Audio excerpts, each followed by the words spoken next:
dòng phố cô gái vừa tan hoa hẹn nhau và chờ nhau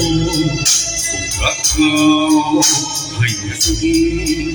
họ đón nhau rồi mùa xuân cũng theo về ôi hạnh phúc đâu chỉ có cơn ngon áo em mùa xuân đâu chỉ có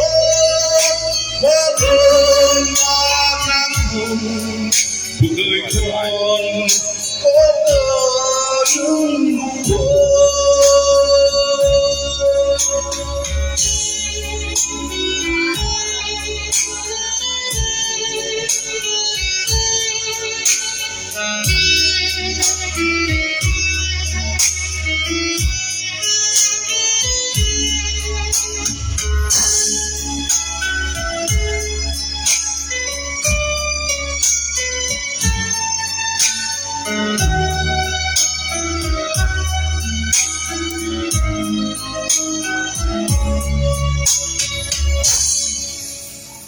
Cao cao